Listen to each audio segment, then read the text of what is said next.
Hi, friends. It's Elisa, and today is October 29th, 1971.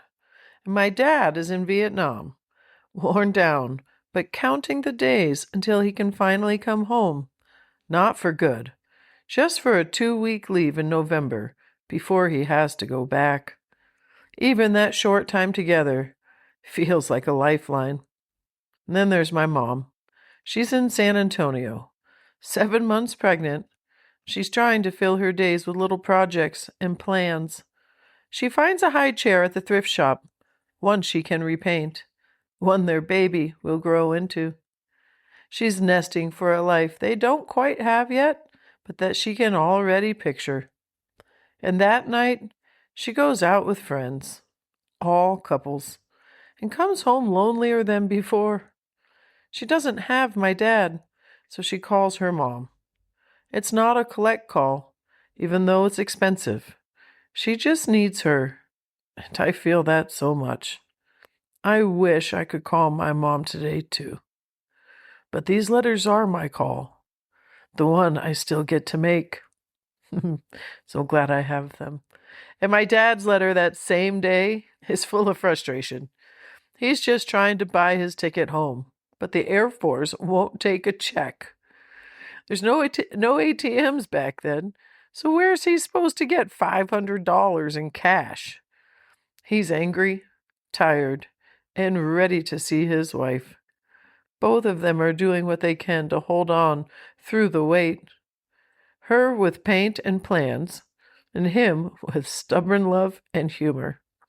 Here's the first letter from my dad to my mom, exactly as he wrote it, 29 October, 1971.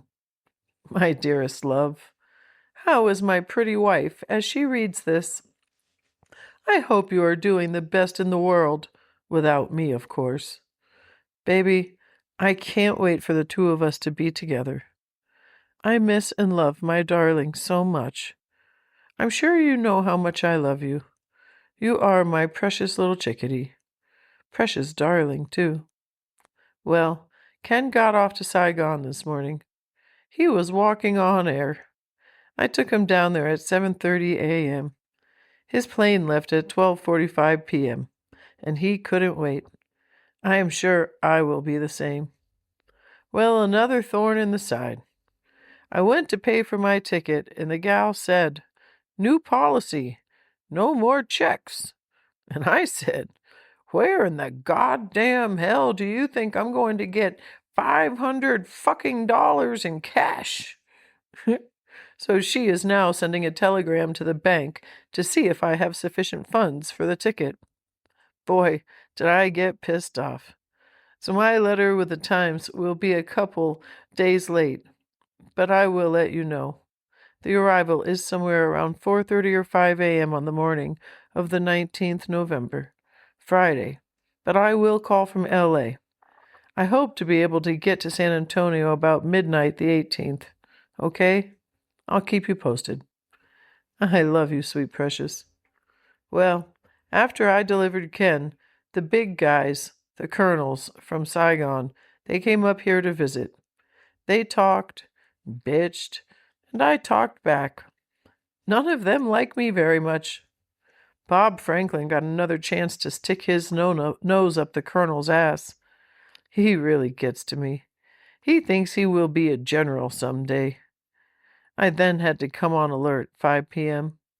We are now watching some TV, and I decided to talk to my lover and then go to bed.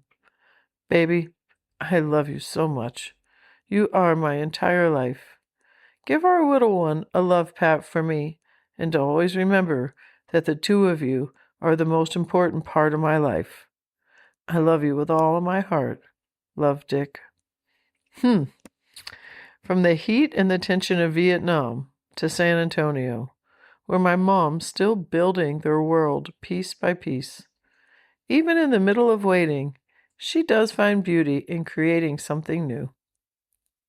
Here's my mom's letter to my dad exactly as she wrote it, October 29, Friday, 1971. My darling, my, how I love you. Today, my letters were so sweet. I had to cry. If only I can express myself just half as good as you do. I can't seem to put my feelings on paper the way you can. One thing for sure, words or no words, I love you so very much. Please always remember that. I am yours and only yours, forever and always. Well, my day has been a busy one. This morning, 10:30, after the mailman, I went to the thrift shop to check the crib and Highchair out. Well, the crib was like new, except for the great Air Force had lost the springs that go with it, so of course we couldn't use it. But, on the other hand, the Highchair was just the kind I was looking for, and a little white paint will make it like perfect. Mark $12 down in our check doings. It's a $29 Highchair through the BX, so you see, your wife did good. I know the baby can't use it for a while, but eventually he will have to have one, and if we can get a good deal on it for now, and I would like that, and I think you would too. Also, this one is high enough that as our baby grows and starts to eat at the table with us, you just unscrew the top. It's really nice. It kind of blows your mom's wishes, but maybe she'll understand, especially when she sees how good I do these kind of things. I found something we really don't need, but I would like for the crib. It's a sheet, top sheet, musical pillow, and comfort spread with the lamp to match. It cost about $45 for everything. Maybe your mom, if we play it right, could buy that for us. We have almost everything else. We'll talk when you come home. Okay, love? After the thrift shop, I stopped in at Becca's. She's had a rash on her face that she was worried about. I simply called Davis and she was seen right away. She was really worried about passing it on to PJ Jr. Anyway, she's almost cured now. Afterwards, Melinda and Steve came over, shot the shit, talked about the springs for the crib. They left.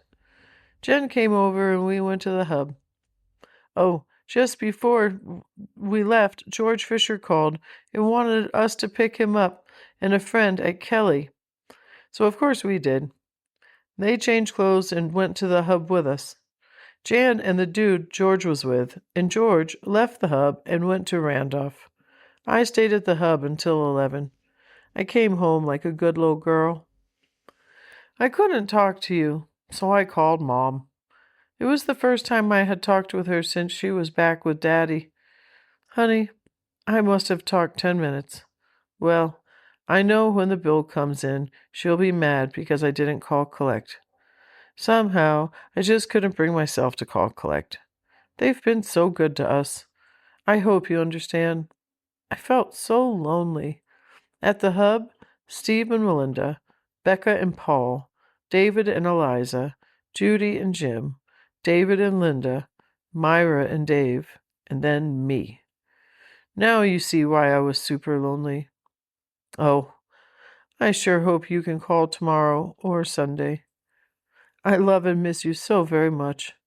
I told everyone I was going to lead in front of them when you come home, kissing, etc. They laughed, but it was very serious, baby. I love you. I always will. Please remember that. You're mine. I am yours. I love you with all my heart and soul, forever and always, Sarah. They were both so close to seeing each other again, just a few weeks away. But even that kind of closeness hurts when you've been apart this long. He was fighting bureaucracy to buy a ticket, and she was fighting the loneliness in a room full of friends. And neither of them knew that after those 2 short weeks in November, he'd have to fly back to Vietnam again. Yeah, they did know. They both did know. They just didn't really want to admit it. So when I read these letters, I see how they both held the line in different ways. And my dad with stubborn fire, and my mom with quiet endurance. I also love how they talk about PJ Jr. in this letter, I have a photo album with pictures of myself and this baby PJ, and I've been wondering all the time who's the parents of PJ, and now I know that it was Becca, so I can dig a little deeper into that.